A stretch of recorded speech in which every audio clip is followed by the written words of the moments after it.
Welcome one and all to another Mikey Live program. I am your host, Mikey Hutchinson, and we are coming to you live from the Spice Isle of the Caribbean. And of course, we are here for a short while to let you know what's happening here in Grenada and other parts of the world. Well, particularly in the Caribbean. I ain't going too far today, of course. We don't have much time on Fridays. We try to keep it as snappy as possible.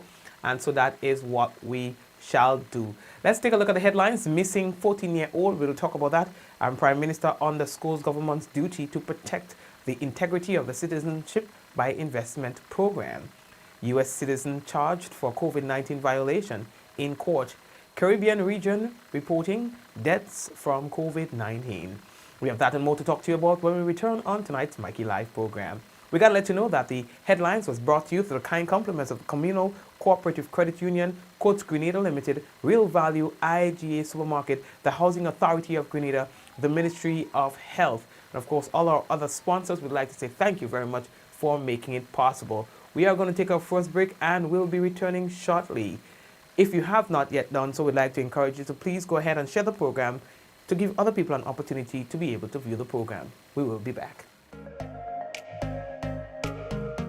Running low on groceries? Why not visit realvalueiga.com and experience our new online shopping platform? Place your order, then go out and enjoy your day to spend more time with friends and family.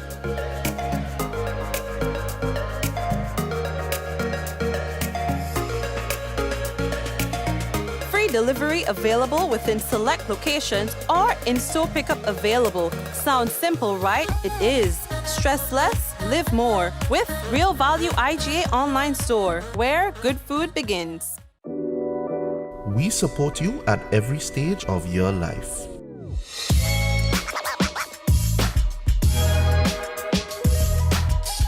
For business,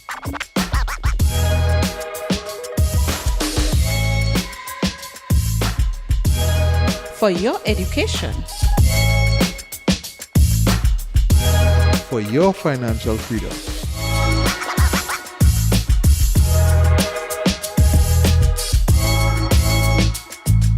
for that new ride. Upgrade your life with the Communal. Contact us today.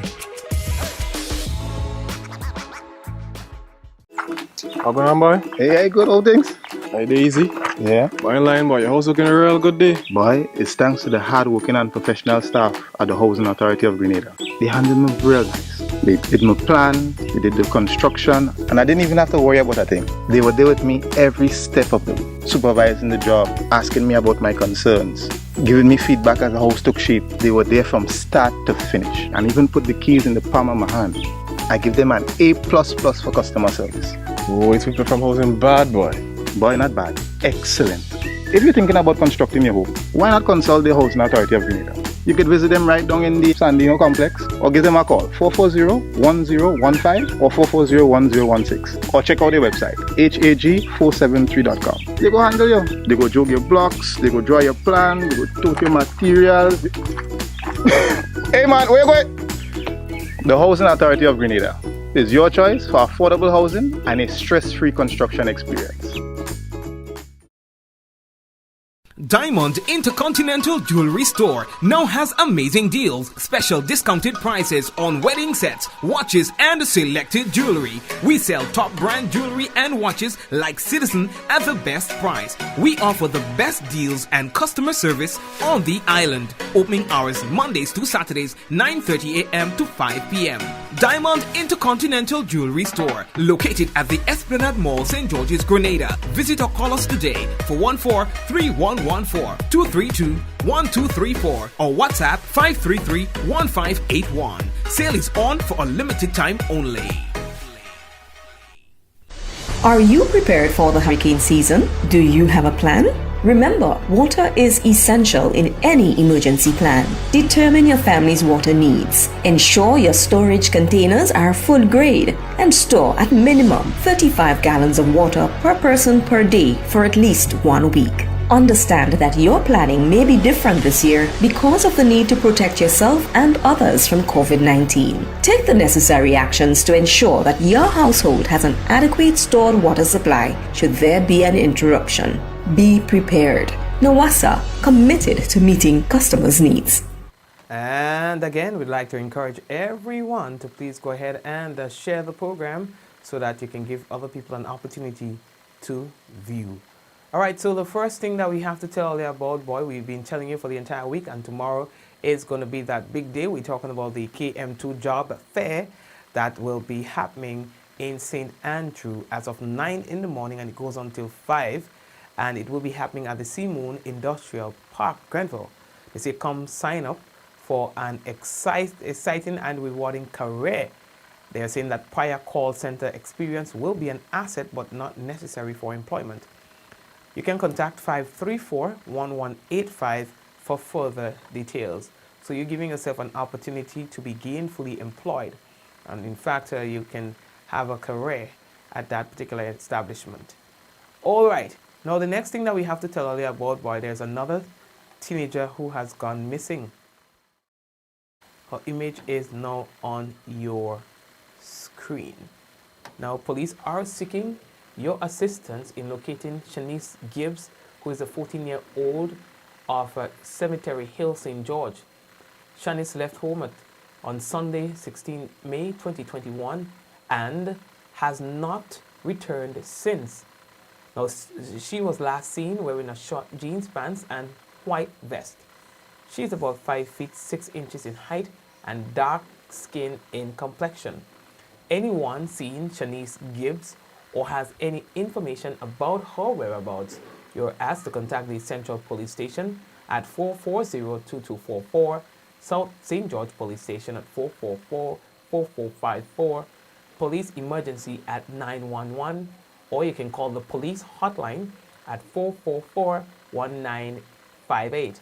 Or they say you can simply call the nearest police station, all right? So if you have seen her or if you think you have seen her, please help the family, all right, in locating her. They say that they would really like to know where she is, yes?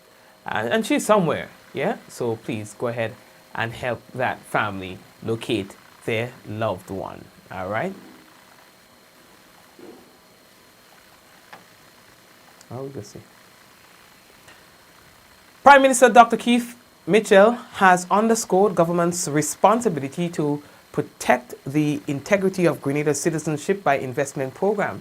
The Prime Minister's comments is in relations or response to allegations that the government is anti-business, allegations made by Warren Newfield in his resignation letter as an ambassador at large for Grenada.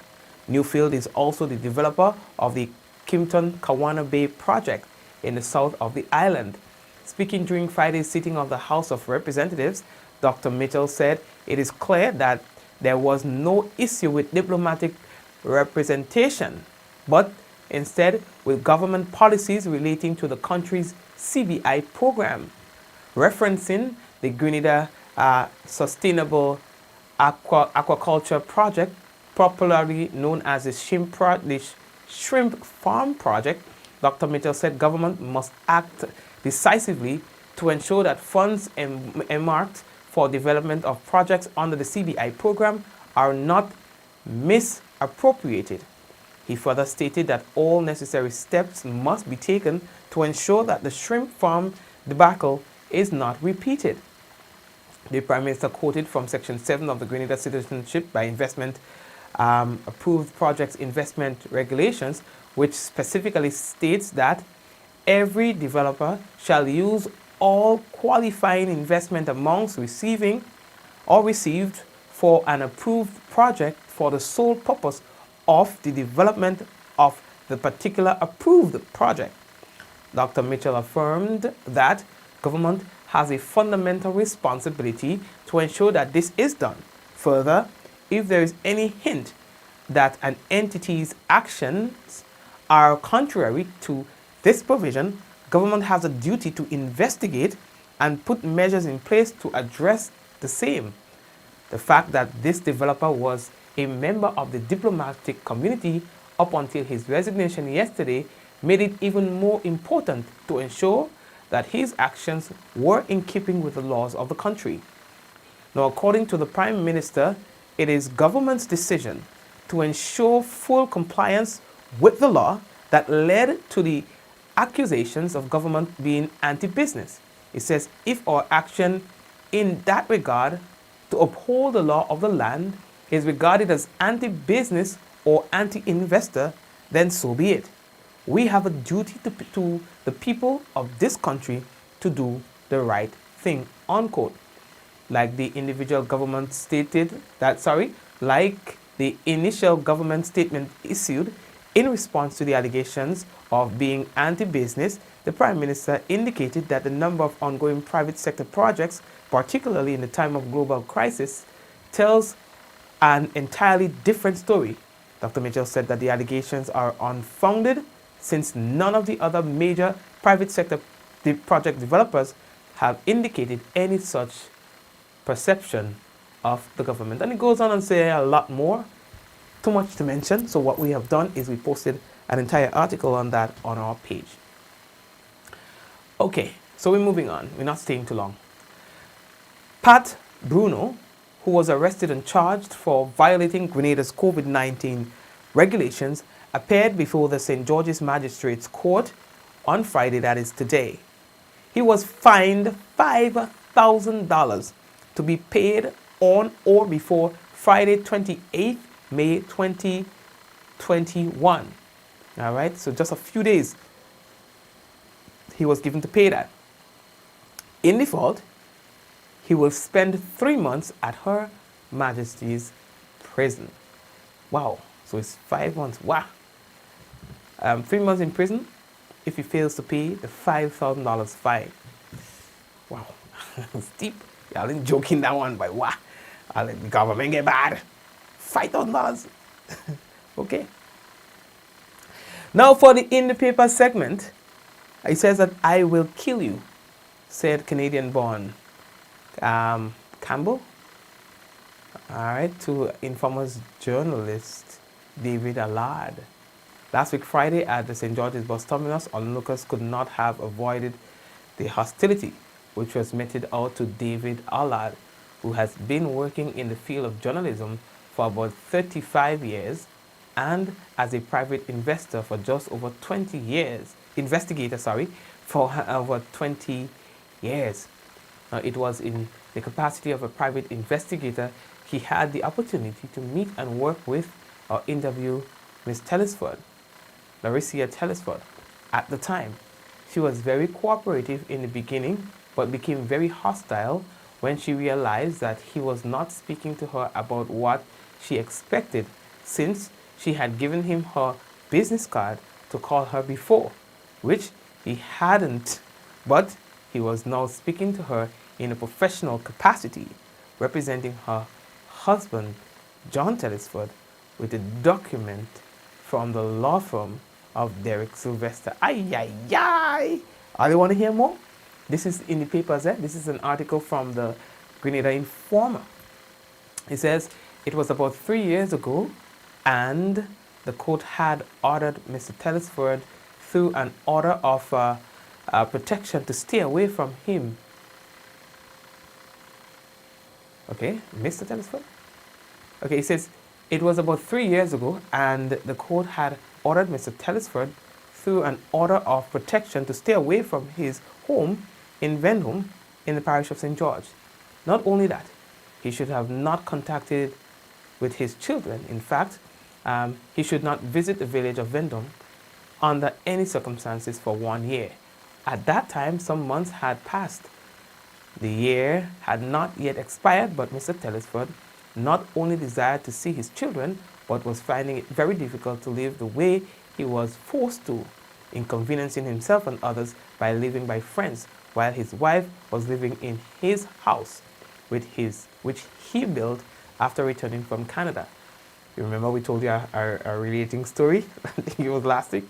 What was even more disturbing to Mr. Telesford at the time, his wife was not only enjoying the accommodation of his house with all its amenities, but according to him, she had brought her boyfriend, a little village boy from Vendom, to live with her and their children in the house. Ay, ay, ay. Wong and West. There we go. What? Thing getting juicy. Well, let me read. Hold on, stop making a calm down. Also worrying to Mr. Telesford, he not only realized that he was falsely accused by his wife, but was framed to create that very circumstance which he was then faced with. And in the midst of all of that, his daughter, who was 12 years old at the time, was sending messages to him complaining that she was being verbally abused by her mom's boyfriend. And she was scared. Oh God, what should I still reading a news story? Or that sounds like a novel, dog. Hold on. That sounds like a novel, dog. Hold on, so I have to change my tone. Then a news, that is a calming news. Hold on, let me take my time now.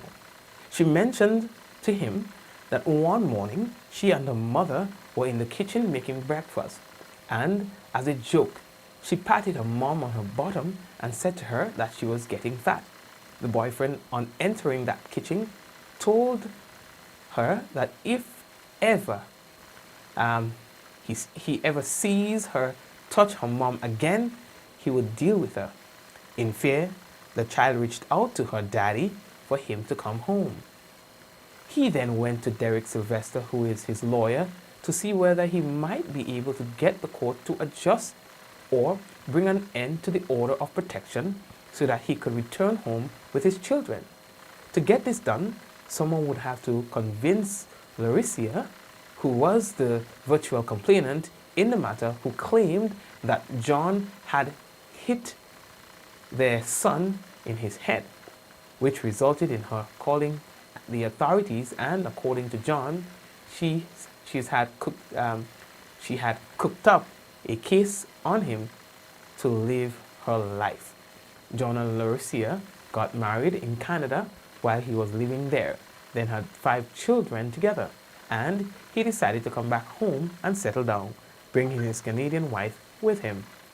Since she was the virtual complainant in the matter and John was the accused who was given an order of protection from her and the children, he could not go to speak to her. Neither could Attorney Sylvester, because that would have conflicted with the interest.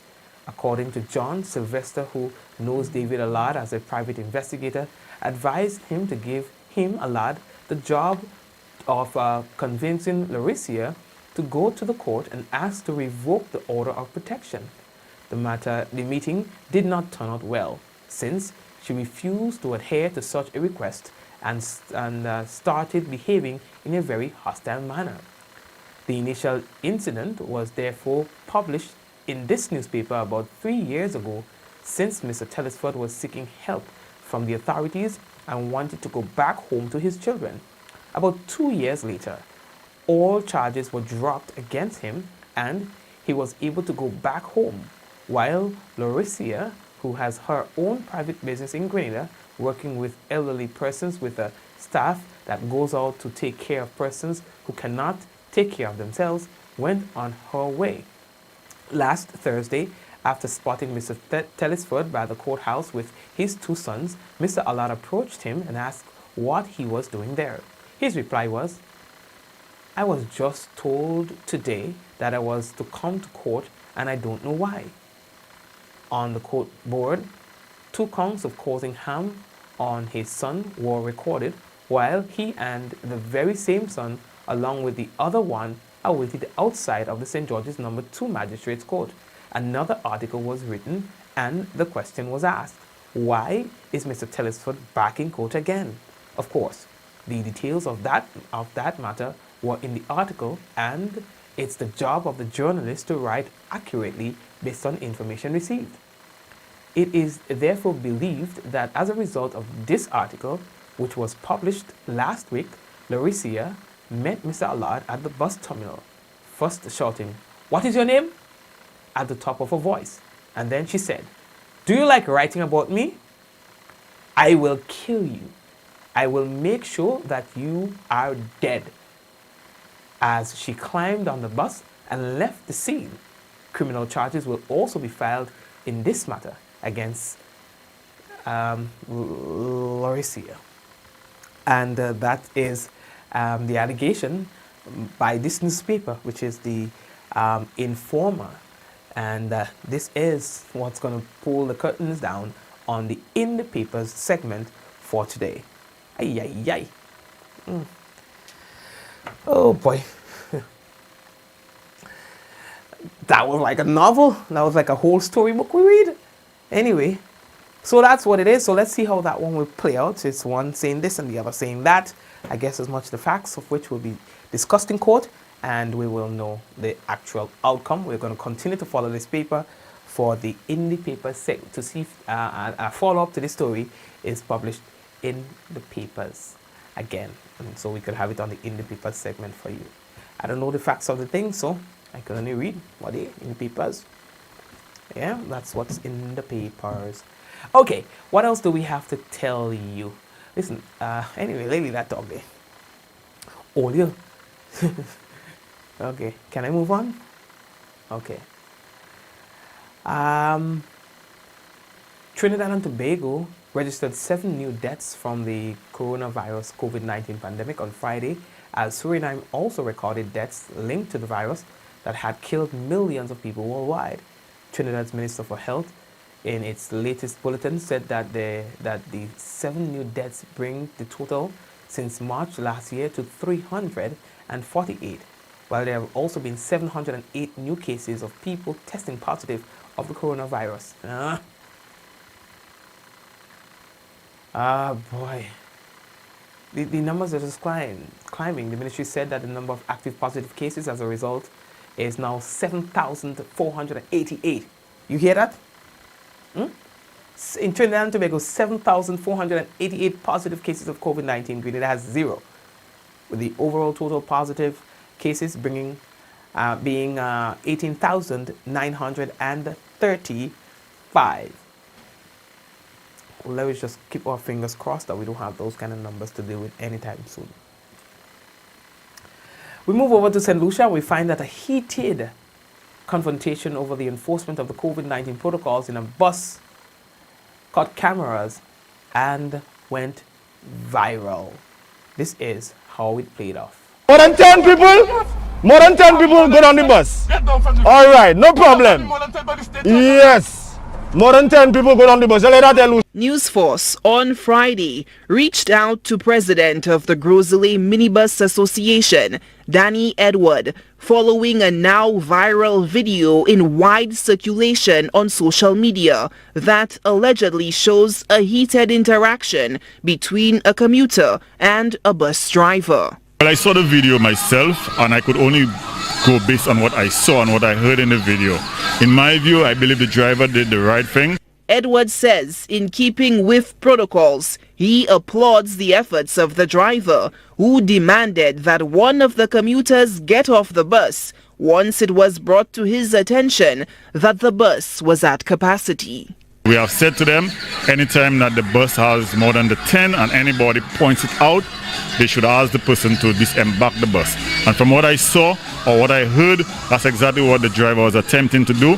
He said that the bus has 10, so you should get off the bus. That's what I saw. However, a different version of events has emerged on social media. The commuter at the center of the row claims he was only asked to disembark the bus after the operator, who was attempting to pick up another traveler, was informed that the vehicle had reached the prescribed COVID-19 protocol passenger limit. The bus driver insists that he's want to pick up somebody on top of Monjiro, right? When the bus is already full with 3 persons per seat, right? The bus driver insists that there is a space, so let the person board the bus. The people on the bus is telling the bus driver that, driver, your bus is filled, you cannot take any more passengers, right? So with my observation, I trying to let the bus driver know that, driver, you're already over 10 persons, just allow it, and then just go. The bus driver stop, the bus driver say, go down his bus. Go down his bus. If my bus over 10 persons, go down his bus. You have a problem with that, and big quarrel this morning. The risks associated with skirting protocols on tightly confined minibuses were highlighted during a recent Ministry of Health media briefing on COVID-19. Edward is urging operators to comply with the protocols. Yeah, well, what I could say to the bus drivers, we're still underneath a SOE, state of emergency. The laws are still in place. So I want to appeal to them again not to follow the protocols, keep the hand sanitizing going, and follow the 10 protocols so far. We are still in negotiations with government. We are hoping that government will come through and on the promise where they will give us some COVID relief. So that's as much I could say, is to appeal to the drivers to continue following the protocols so they cannot get themselves in conflict with passengers. Minibus operators have been plying their trade under strict COVID-19 protocols for well over a year since the start of the pandemic. The drivers have been eagerly awaiting a COVID-19 relief package to ease the burden of the loss of income of ferrying few travelers. Recently, the National Council on Public Transportation confirmed a cabinet-approved allocation for a COVID-19 relief package for the sector. However, no word yet on a date for the disbursement of funds. Solange Alfred, HTS News Force. Yeah, boy. You're telling me. Sorry for that one. You're telling me. Anyway, so you see how perception is, right? Looking at one part of a video and what one person interpreted out of it, and now actually hearing the actual story. And that the lesson in there is to, you know, probably inform yourself or put yourself in a position of knowing what the facts were prior to the start of the video. And even sometimes what happened after. Yeah, but only to isolate a certain part of it, it does have the potential to create a false narrative or false impression of what is actually going on, as clearly seen in this particular instance. We're taking a quick break and come back with the national report and the weather. Running low on groceries? Why not visit realvalueiga.com and experience our new online shopping platform? Place your order, then go out and enjoy your day to spend more time with friends and family.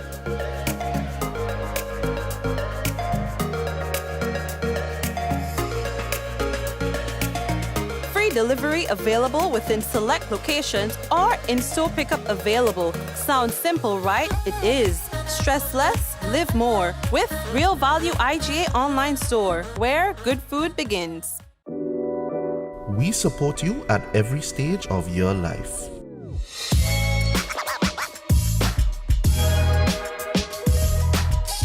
For business.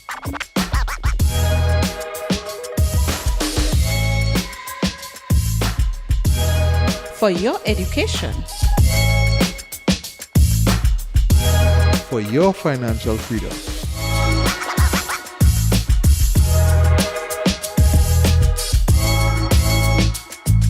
For that new ride. Upgrade your life with the Communal. Contact us today. A message by the Grenada Distillers Limited. You want a hand sanitizer to do 3 things: kill germs, be gentle, and to go where you go. You can get all of that in our hand sanitizer. Hard on germs, gentle on hands, affordable. Remember, hand sanitizers contain alcohol. Keep away from heat and flames and avoid contact with eyes. Available at retailers island-wide. A message by the Grenada Distillers Limited. How going on, boy? Hey, good old things. Hey, easy. Yeah. Boy, in line, boy. Your house looking a real good day. Boy, it's thanks to the hard-working and professional staff at the Housing Authority of Grenada. They handled me real nice. They did my plan, they did the construction, and I didn't even have to worry about a thing. They were there with me every step of the way, supervising the job, asking me about my concerns, giving me feedback as the house took shape. They were there from start to finish, and even put the keys in the palm of my hand. I give them an A++ for customer service. Oh, it's people from housing bad, boy. Boy, not bad. Excellent. If you're thinking about constructing your home, why not consult the Housing Authority of Grenada? You could visit them right down in the Sandino complex or give them a call 440-1015 or 440-1016 or check out their website hag473.com. They go handle you. They go jog your blocks, they go draw your plan, they go tote your materials. Hey man, where you going? The Housing Authority of Grenada is your choice for affordable housing and a stress-free construction experience. Diamond Intercontinental Jewelry Store now has amazing deals, special discounted prices on wedding sets, watches and selected jewelry. We sell top brand jewelry and watches like Citizen at the best price. We offer the best deals and customer service on the island. Opening hours Mondays to Saturdays 9:30 a.m. to 5 p.m. Diamond Intercontinental Jewelry Store, located at the Esplanade Mall, St. George's, Grenada. Visit or call us today for 14-3114-232-1234 or WhatsApp 533-1581. Sale is on for a limited time only. This month, make it all about her with a gift from Courts. Shop today and enjoy up to 30% off selected rugs, accessories, and more. Get the most stylish appliances, home furnishings, and more. Plus, shop today with Ready Finance and we'll pay your first and last installment. You can also shop online at www.shopcourts.com for the same great savings. So make it all about her with something special from Courts. Courts, bringing value home. Are you prepared for the hurricane season? Do you have a plan? Remember, water is essential in any emergency plan. Determine your family's water needs. Ensure your storage containers are food grade and store at minimum 35 gallons of water per person per day for at least 1 week. Understand that your planning may be different this year because of the need to protect yourself and others from COVID-19. Take the necessary actions to ensure that your household has an adequate stored water supply should there be an interruption. Be prepared. Nawasa, committed to meeting customers' needs.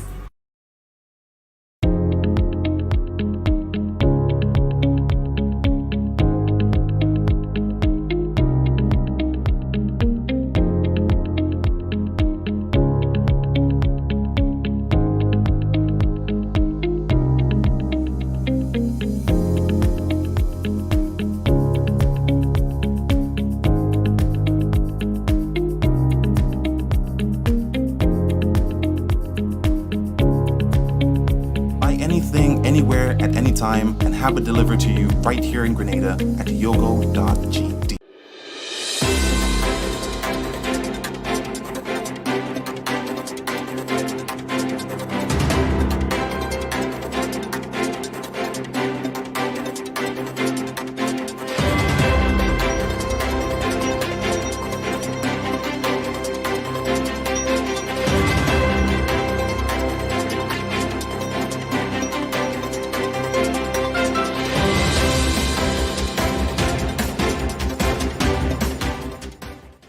Prime Minister underscores government's duty to protect the integrity of the Citizenship by Investment program. We'll have details to this story and more in the National Report.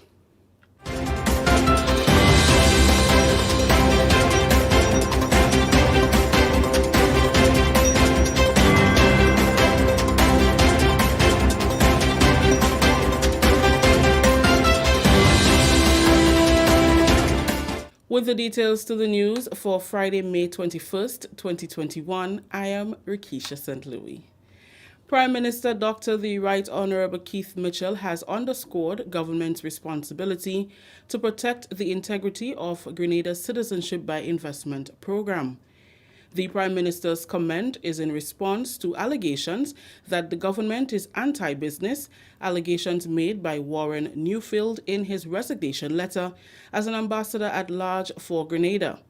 Newfield is also the developer of the Kimpton-Kawana Bay project in the south of the island.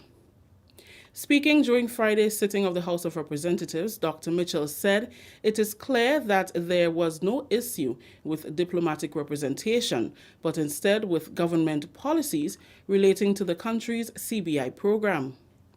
Referencing the Grenada Sustainable Aquaculture Project, popularly known as the Shrimp Farm Project, Dr. Mitchell said government must act decisively to ensure that funds earmarked for development of projects under the CBI program are not misappropriated.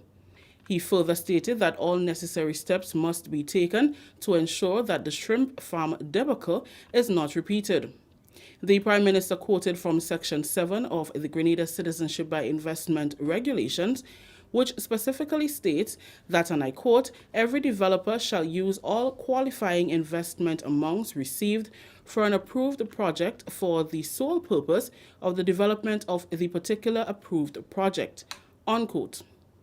Dr. Mitchell affirmed that government has a fundamental responsibility to ensure that this is done. Like the initial government statement issued in response to the allegations of being anti-business, the Prime Minister indicated that the number of ongoing private sector projects, particularly in this time of global crisis, tells an entirely different story. Dr. Mitchell said the allegations are unfounded since none of the other major private sector project developers have indicated any such perception of the government. The rise in the CBI Section 11 application, which is the investor component, get to investment finances, is much higher today than in recent times.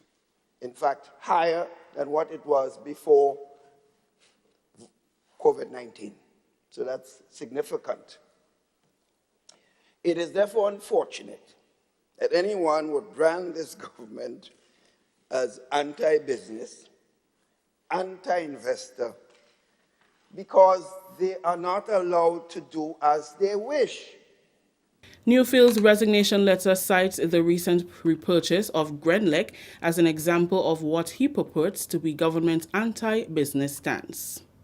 If we could be described as anti-business, anti-investor, because we have decided that Grenlec and its natural service to this country must be influenced in some extent, not even necessarily owned, but influenced by the government and people of this country, I am proud to be anti-business, and I'm sure the members of the government generally would all be extremely proud. The Prime Minister regards the former ambassador's resignation as a preemptive move because he had been warned that he would be stripped of his diplomatic status. In closing, the Prime Minister expressed utmost confidence in Grenada's CBI program, saying the brand is strong and continues to do well and the number of applications are increasing. Continuing the news, parliamentarians on Friday approved an extension of the Declaration of Emergency Powers to November 20th, 2021. The original Declaration of State of Emergency was made by the Governor-General in March 2020, and in January this year, both houses of Parliament passed a resolution extending the Declaration of Emergency to July 14th. The motion was presented by Leader of Government Business, Honorable Gregory Bowen, who said the extension of the state of emergency does not necessarily mean that a curfew will remain in place. Minister Bowen said government must preserve the success of its efforts thus far in managing the spread of COVID-19. The extension of the state of the emergency, Mr. Speaker, does not mean that a curfew will exist for that period. What we must recognize, Mr. Speaker, without invoking this component, this section of the Constitution, then the Minister for National Security, nor the police, nor the health personnel has any authority in order to curtail the freedom of the citizens so as to protect all of us, Mr. Speaker. I therefore propose, Mr. Speaker, and recommend to this Honourable House that we approve the extension to 2021. And this extension does not mean that we are approving everything like curfew and so forth. Remember, we could take away the curfew anytime. But if necessity has it, it can be brought back within the specific period. Parliamentary Representative for St. Andrew North West, Honourable Dilma Thomas, in supporting the motion for the extension of the emergency powers, said the intention is not to arbitrarily impose restrictions, but to control the spread of the virus. This extension, Mr. Speaker, is not aimed really at restricting our people. It is painful for our people at this time, Mr. Speaker. And I feel their pain, I feel their suffering in terms of having to further restrict them. But as a government, we do have a responsibility to protect our people. We have that responsibility, Mr. Speaker. Just last night, I met with over 40 young men in Byland, and we spent half of that discussion speaking on the COVID-19 pandemic and the issues that confront them, Mr. Speaker, having to restrict playing football and having to be home very early. And I understand them, Mr. Speaker, and I wish we were at the juncture where we could have removed all this restriction. But it would not be good of us as a government. It will be irresponsible at this time when we are seeing what is happening around us. And while we do not have no active case of the virus in our country, or known case, Mr. Speaker, we can say, because we have Trinidad right there and there's still St. Vincent and we know some of the illegal activities, so we're not sure what is happening at the level of the community. Also, as the vaccination process, Mr. Speaker, while we have seen a number of persons coming forward and get vaccinated, we still have a long way to go. And therefore, Mr. Speaker, I believe this is a responsible government trying to protect the citizens of this country. Also in support of the motion were Parliamentary Representative for St. Mark, Honourable Clarice Modest Kerwin, and the Leader of the Opposition, Tobias Clement. Mr. Speaker, I don't think a whole lot needs to be said on this topic because we listen to the news, we hear conversations, and we know beyond any shadow of a doubt that we are still not out of the woods, either nationally or globally, and that COVID is alive and wreaking havoc.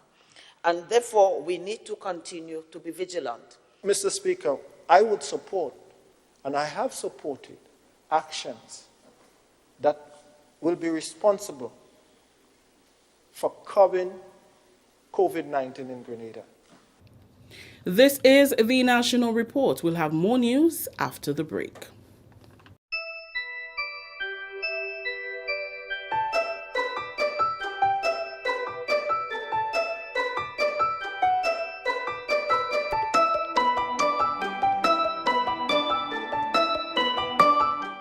Welcome back.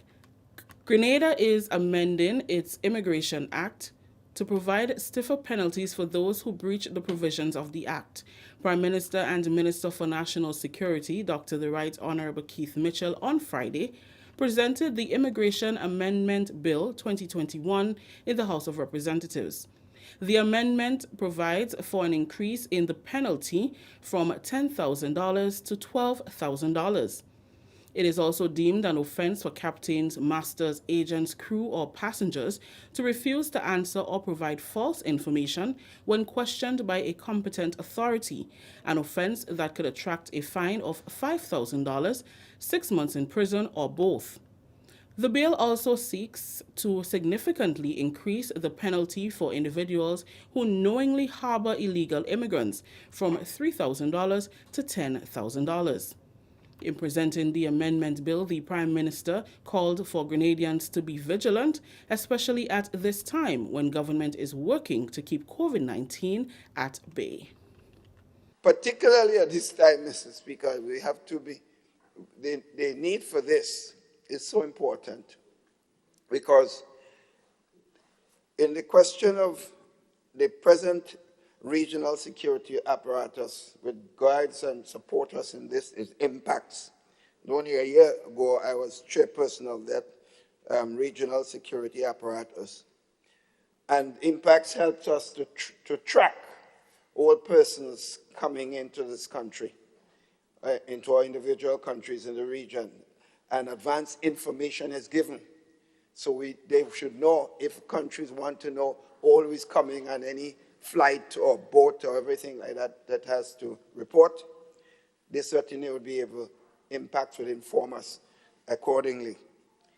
Similarly, someone comes at this time, we had what we've noticed recently, Mr. Speaker, because I don't know what the reason is specifically, but the police is reporting a lot more illegal entry into the country than they ever saw before. And they notice they're coming Venezuela and Colombia. We not a lot as what probably Trinidad would see, but the increase is worrying to us. Supporting the amendment, Social Development Minister Honorable Delma Thomas expressed concern about recent statistics released by the Royal Grenada Police Force, which point to an increase in illegal immigration. She described the passing of the bill as timely. The police recently reported that for the first quarter of 2021, law enforcement intercepted 15 illegal immigrants. And this, Mr. Speaker, is the official statistics. As we know with those things, the actual number can be much higher. In normal times, these are dangerous developments. But at this particular time of the COVID-19 pandemic, make this particular matter even worse. There is a theory when your neighbor house, and I said it earlier on, is on fire, we have to wet ours. And so we see what is happening in Trinidad with the Brazilian strain of the virus. And this might be because of illegal activities, because we hear of a number of illegal activities in Trinidad and Tobago. Excuse. We are watching, Mr. Speaker, in real time the consequences of that. Illegal entries in any society have widespread implications, not just for health, but also for national security. Finally, in the news, non-nationals wishing to reside in Grenada while employed under contractual obligations abroad will be allowed to do so through the establishment of a remote work permit regime. On Friday, members of the House of Representatives passed the Remote Employment Amendment Bill 2021, which gives permission to non-nationals for 1 year to reside in Grenada while working remotely for an overseas company. The permit and program will be managed by the Immigration Department and the Minister responsible for immigration. The bill was presented by Tourism and Civil Aviation Minister Honorable Clarice Modeste Kerwin, who explained that the initiative will assist in generating much-needed revenue to boost economic activities. The person too must be financially independent so that they don't come to Grenada looking for a job, looking for some source of income. In our case, we have put a minimum or a minimum threshold for $100,000. I think it's EC. I will check that again, Mr. Speaker, but I think it is EC $100,000 per annum. So they must be earning that, and the source must be from outside and not inside our country. So they must have some serious source of income. But people with that kind of income coming into Grenada, we expect them to use proper official accommodation, whatever it is, whether it's a hotel, whether it's an apartment from an apartment building or a single apartment or a downstairs apartment. Interested individuals can make a single application or include applications for members of their family. The bill outlines that applications must not have intent to operate a business locally and must not enroll their dependents in public schools, among other guidelines. The individual who wants to come are the individuals. It can be a couple, it can be a family. The individual can come with his or her dependents, and it can be a spouse, can be a child under the age of 18 years, a person in respect of whom the main applicant or his or her spouse is the legal guardian. A parent or parents of any one of the spouses can also accompany them. They must have a health insurance. So while our Ministry of Health or hospitals can provide health care for them, but they must be able to pay for the health care. Everyone, the holder of the permit to work as well as the dependents of that holder. Sports, Culture and the Arts, Fisheries and Cooperatives Minister Honorable Yolande Bain Hosford supported the bill. She said everyone stands to benefit. This initiative would encourage non-nationals to visit our country and stay for up to 1 year intervals and contribute to economic activity in this regard. Mr. Speaker, all segments of the economy would therefore stand to benefit from the aggregated consumption of these non-nationals. That story just ended the national report for today, Friday, May 21st. Recapping the top story, Prime Minister underscores government's duty to protect the integrity of the Citizenship by Investment program. On behalf of the entire news and production team, I am Rakisha St. Louis saying thank you for joining us. Until next time. Thank you very much, Rikisha, and the rest of the team who were instrumental in the production of the national report. Now for a look at the weather. Partly cloudy, windy and hazy with light isolated showers. Tonight's minimum temperature is expected to be about 25 degrees Celsius. Winds northeasterly to easterly at 15 to 25 miles per hour, gusting higher at times. Seas moderate with waves 5 to 7 feet in open waters. A small craft advisory is in effect. And in terms of Saturday, the weather is expected to be partly cloudy, windy and hazy with light to moderate morning and nighttime showers. Temperature minimum 24 degrees Celsius, max 30.5 degrees Celsius. Winds east northeasterly to east southeasterly at 15 to 25 miles per hour, gusting higher at times. Seas moderate with waves 5 to 7 feet in open waters. In marine, a small craft advisory will be in effect for Saturday as well. Let's take a look at Sunday. Cloudy to overcast, windy and hazy with light to moderate showers with which may become heavy at times. There's a low chance of flash flood, and the maximum temperature 30 degrees Celsius, minimum 24.5 degrees Celsius. Winds east northeasterly to east southeasterly at 15 to 25 miles per hour, gusting higher at times. Seas moderate with waves 5 to 7 feet in open waters. A small craft advisory is in effect. And so that's your weather for tonight, Saturday and Sunday. And before we wrap him up, I didn't plan to stay long enough. Y'all just push me. Let's take a look at the headline. Well, who's on? Jane, Zaka, Della, Rolanda, Ralda,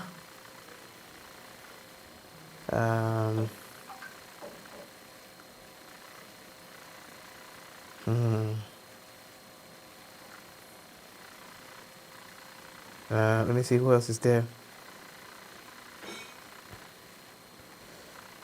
Everyone else: Celine, Cynthia, Javar, Yvonne, Mackenzie, Joseph as well, Ross. Blessings to you as well. Kirin, we appreciate every one of you.